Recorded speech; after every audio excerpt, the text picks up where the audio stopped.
Halo bro, ketemu lagi sama aku Fatah di konten menolak diam mengungkapkan opini. Oke, jadi di video kali ini aku mau membahas tentang kenapa ya sebenarnya. Ini temanya lebih ke kenapa seseorang atau banyak orang mengcancel sosial media. Cancel ini bisa mudahnya ya bro. Ini adalah tentangan, yaitu jadi seseorang menentang media sosial. Nah, cuman ini tidak hanya satu dua, ini banyak ditentang oleh mungkin public figure juga yang mungkin merasa ada kekurangan dari sosial media ini. Nah, oke kita langsung bahas saja opini kali ini. Silahkan dengarkan sampai habis ya bro, supaya pesan ini bisa tersampaikan hingga tuntas. Oke, let's play it.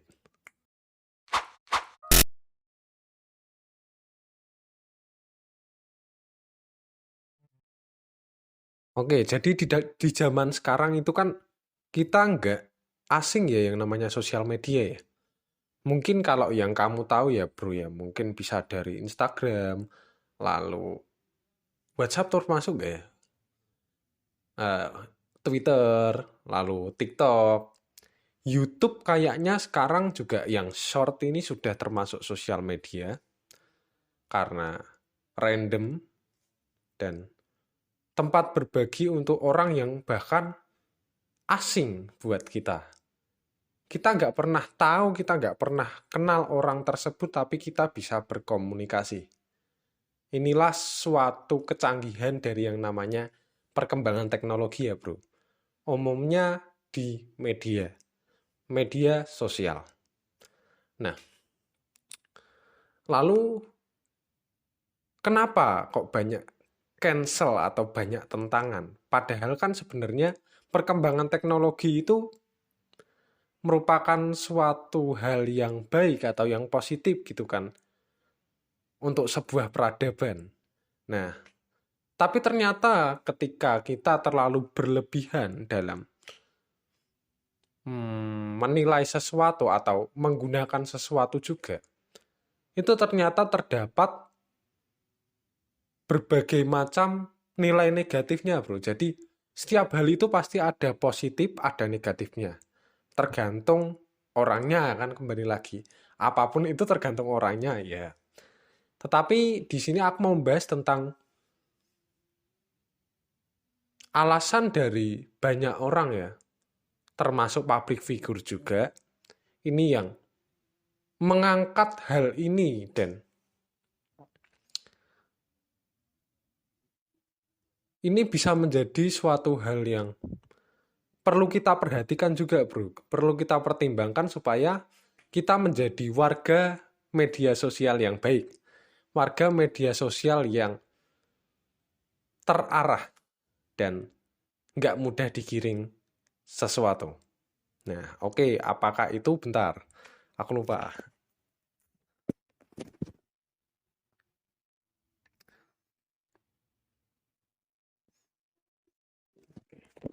Jadi dari kebanyakan public figure itu menentang karena hasil ya bro.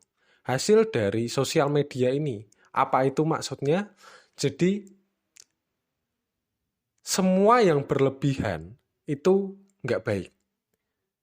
Mau yang positif atau yang negatif, itu ketika dilakukan dengan berlebihan, itu hasilnya nggak pas, nggak baik gitu. Nah, hasil dari media sosial ini misalkan, ya kita menjadi mudah iri. Lalu di samping itu kita jadi mudah down. Kita juga dengki dengan orang lain mungkin. Kita jadi seperti itu. Misalkan kamu melihat temenmu, loh dia followernya 1 juta. Kok aku cuman berapa ratus, misalkan 150 atau berapalah kamu bisa ngisi sendiri. Nah, Ketika hal seperti itu, kamu menjadi iri. Kok dia bisa sih cuman joget-joget tapi yang lihat sampai jutaan orang, yang komentar sampai ratusan ribu orang mungkin. Atau yang like sampai ratusan ribu orang juga. Kok bisa seperti itu sih? Kamu akhirnya jadi iri. Kamu iri, down. Insecure. Nah kan polanya biasanya seperti itu. Nanti lihat lagi, down lagi, insecure lagi. Nah, hasil dari media sosial yang seperti ini yang banyak di-cancel oleh public figure ya bro. Utamanya ya karena aku seringnya nonton YouTube ya. Mungkin YouTuber bisa dikatakan YouTuber lah ya. Apalagi yang mungkin di podcast-podcast itu yang lebih banyak meng-cancel sosial media. Nah, dari hasilnya gini. Aku pernah lihat salah satu film ya, aku lupa di Netflix atau di mana. Dicari aja bisa, The Social Dilemma judulnya. Nah, The Social Dilemma ini menjelaskan tentang suatu hal, yaitu bagaimana cara sosial media ini bekerja. Kenapa bisa heboh? Kenapa bisa sosial media ini menggantikan TV mungkin ya, menggantikan media-media yang sudah ada. Dan perkembangannya sangat pesat. Kenapa bisa seperti itu? Nah, dalam The Social Dilemma ini, sebenarnya ini juga terdapat banyak kecacatan ya bro, dari hasil kita sering bermedia sosial. Nah, salah satunya yaitu kita menjadi mudah iri. Nah,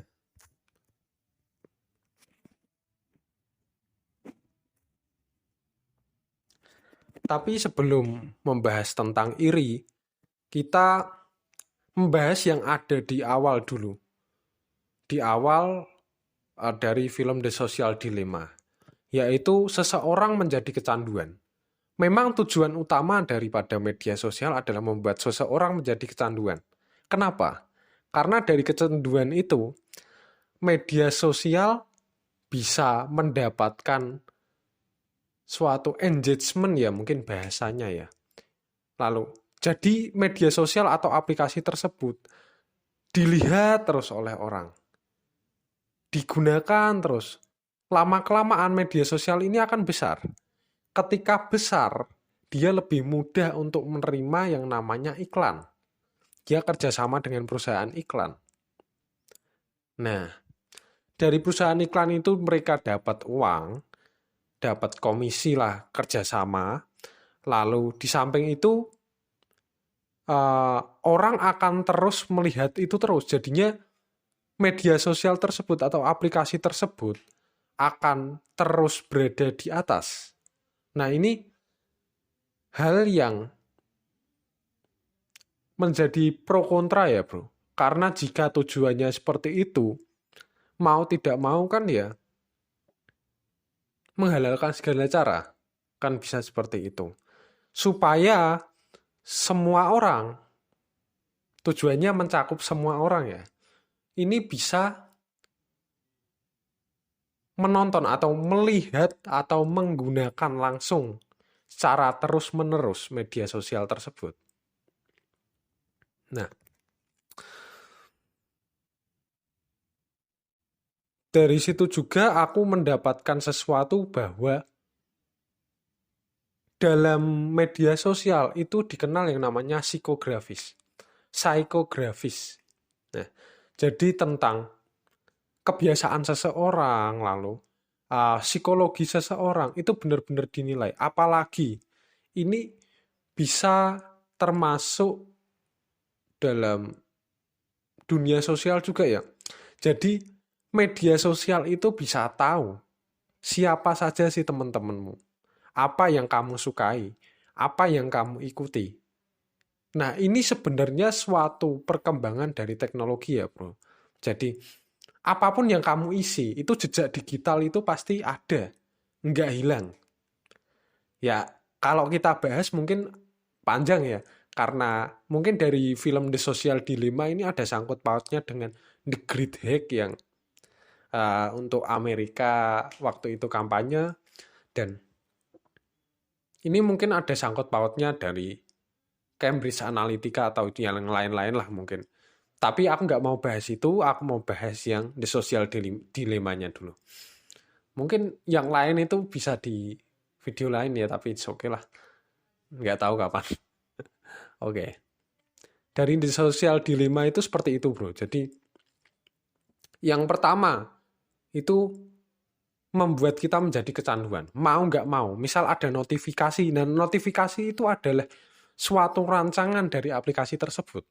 Notifikasi misalkan kamu suka dengan si A. Notifikasi dari A ini bisa muncul terus karena mungkin kamu sering melihat story-nya, kamu sering melihat Instagram-nya, kamu sering melihat profilnya. Itu bisa jadi. Jadi, ketika notifikasi itu muncul, kamu akan merasakan suatu hal yang candu gitu loh. Kamu akan mendapatkan apa ya? Mungkin serotonin ya mungkin ya. Jadi ketika kamu ngeklik itu, buka itu, kamu akan bahagia. Itu yang terus-menerus dipertahankan dari media sosial. Makanya ada notifikasi. Lalu, bentar.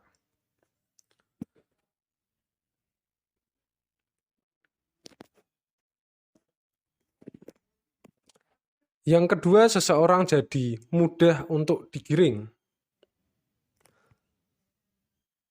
Ya, digiring karena tadi banyak notifikasi yang mungkin sebetulnya itu tidak membuat kita jadi berkembang. Tetapi kita suka, dan itu terus-menerus kita buka, dan otomatis kita akan mengikuti atau menggunakan media sosial tersebut secara terus-menerus.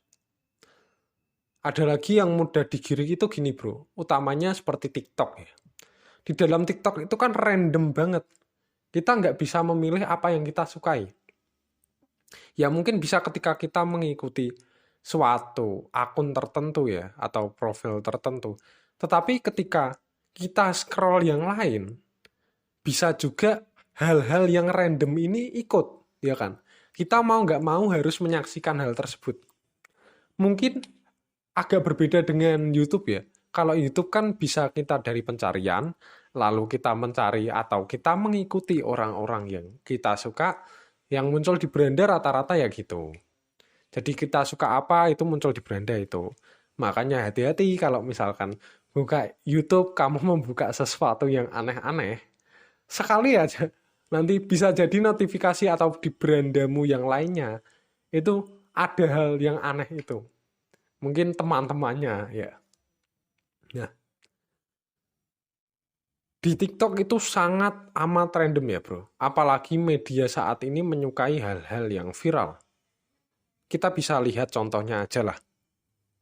Hal yang viral itu malah justru hal-hal yang menurutku sendiri ini kurang berguna untuk perkembangan seseorang ya. Bisa dari mental atau psikologi. Nah,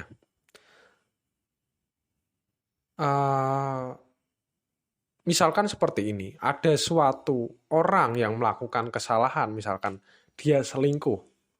Nah ini akan menjadi viral, besar, dan ini sebenarnya nggak bermanfaat. Kita kan seperti diajari untuk menggibah kan seperti itu. Tapi hal-hal seperti ini yang justru diangkat oleh media sosial. Kenapa seperti itu? Karena ini memberikan engagement atau mudahnya ya, ini merupakan suatu hal yang membuat seseorang menggunakan aplikasi tersebut secara terus-menerus. Nah, justru hal-hal yang nggak bermanfaat, justru hal-hal yang bermanfaat, misalkan seperti edukasi atau apa, ini justru engagement-nya kurang bagus, bro. Jadi, untuk seseorang menjadi viral melalui edukasi itu nggak semudah joget-joget TikTok yang FYP mungkin. atau apa yang mungkin menurutku ya sebenarnya kurang berguna juga sih gitu. Dan dari situ juga bisa menggiring masyarakat. Mungkin kita tahu di Indonesia ya, ah, pemerintah juga menggunakan media sosial, banyak diserang juga, banyak hatersnya. Sementara orang-orang yang nge-hate ini mungkin kebanyakan orang yang nggak tahu menahu tentang dunia politik dan lain-lain. Hal-hal seperti ini ya hanya asumsi gitu bro. Jadi tergiring oleh media sosial berita yang seperti ini, berita hoax mungkin, mereka mudah percaya. Dan akhirnya mereka menyerang salah satu kubu. Nah makanya bisa dibilang ya, perang zaman sekarang mungkin bukan perang fisik lagi ya, beda dengan Rusia, Ukraina ya. Tapi kita sebenarnya juga dalam keadaan perang loh gitu loh. Perang apa? Perang media sosial mungkin. Kita jadi mudah digiring, hati-hati. Kita ya harus pintar-pintar memilih lah bro. Suatu hal yang berguna atau enggak.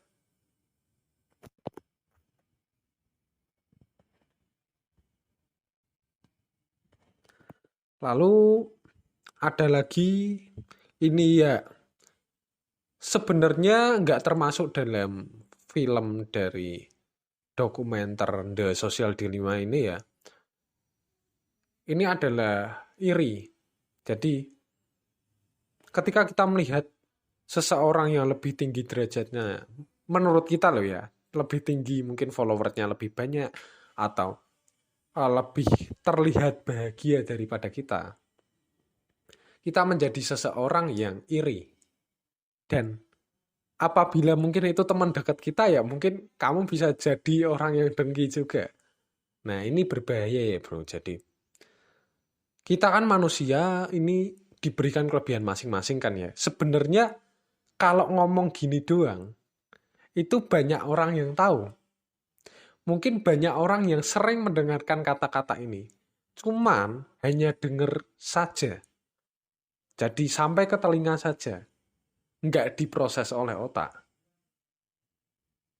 Jadi kita dengar, oh ya memang. Tetapi apakah itu dilakukan? No. Kebanyakan orang tidak melakukan hal tersebut. Karena mungkin masih scroll-scroll. Masih merasakan yang namanya iri. Padahal setiap orang itu memang berbeda. Jadi mungkin keunggulannya orang lain seperti di situ, keunggulannya di bidang lain. Ya it's okay, sebetulnya kan gitu. Tapi apa yang terjadi di lapangan berbeda, bro. Jadi orang lain lebih terlihat mewah hidupnya. Kamu jadi iri, kamu jadi dengki. Nah ini suatu hasil yang didapatkan dari media sosial karena kita bisa tahu. Bahkan orang nggak kita kenal pun kita bisa iri atau kita bisa dengki. Nah, di samping itu ya kita juga jadi mudah down ya karena media sosial ini adalah cara tercepat untuk kita mendapatkan pelarian.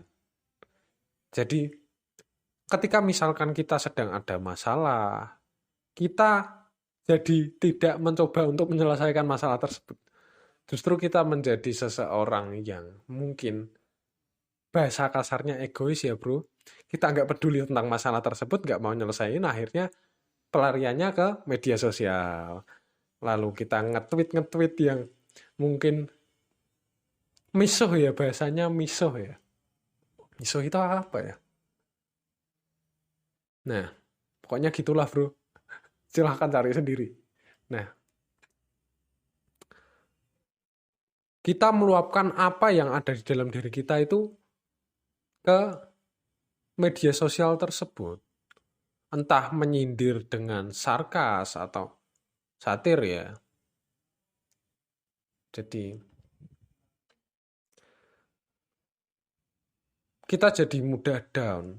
Apalagi mungkin ini sering disampaikan juga. Aku pernah dengar ya bro, ini dari aku lupa di podcast yang YouTube atau di Noise-nya yang Deddy Issues ya, ini Mr. Deddy Corbuzier, Master nih sorry.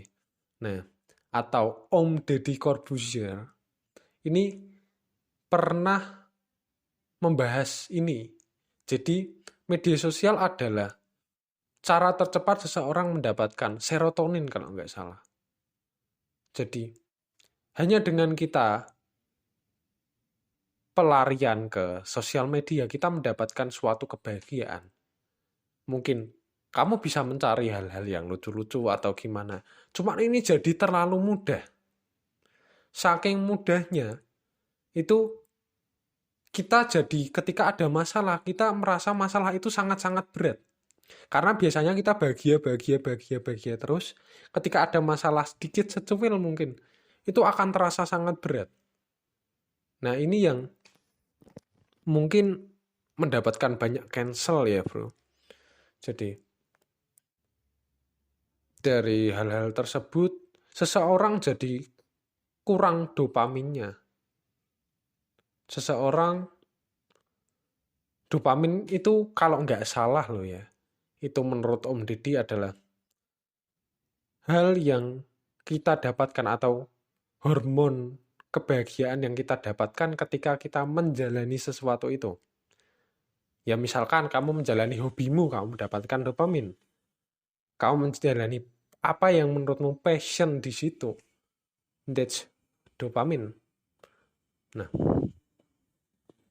dari kekurangan dopamin dan terlalu banyak serotonin, jadi serotonin bahagia terus, kamu mendapatkan suatu masalah sedikit dan itu menjadikan kamu mudah down. Nah, ini beberapa alasan yang mungkin kenapa banyak orang meng-cancel sosial media. Tapi apapun itu ya bro, itu terserah kamu, mau kamu lanjut atau enggak. Ya ini kan cuma edukasi. Aku nggak bisa membuat kamu tergerak akan meninggalkan media sosial juga. Dan mungkin meninggalkan sepenuhnya juga nggak baik gitu loh, karena kita menjadi ketinggalan teknologi. Ya menurutku ya dibatasi aja. Ketika kamu mungkin sudah merasa, oh kok aku sampai iri ya, sampai gini ya, mungkin kamu bisa lebih batasi ya bro, media sosialmu kamu bermain. Mungkin kamu bermain media sosial hanya untuk meng-create atau membuat sesuatu. Story udah, nggak usah lihat story-nya orang. Mungkin bisa seperti itu. Atau sesekali juga boleh, terserah. Kembali lagi aku nggak bisa membuat kamu menjadi seseorang yang ini atau begitu. Aku hanya bisa mengedukasi, jadi ya. Semua pilihannya tergantung di dirimu, yang menentukan kamu mau berubah atau enggak ya dirimu sendiri. It's okay, mungkin itu aja yang bisa aku sampaikan bro. Sampai jumpa di video menolak diam berikutnya. And thank you and jangan lupa subscribe apabila suka dengan channel ini dan silahkan komentar jika ingin berdiskusi. Thank you bro, see you.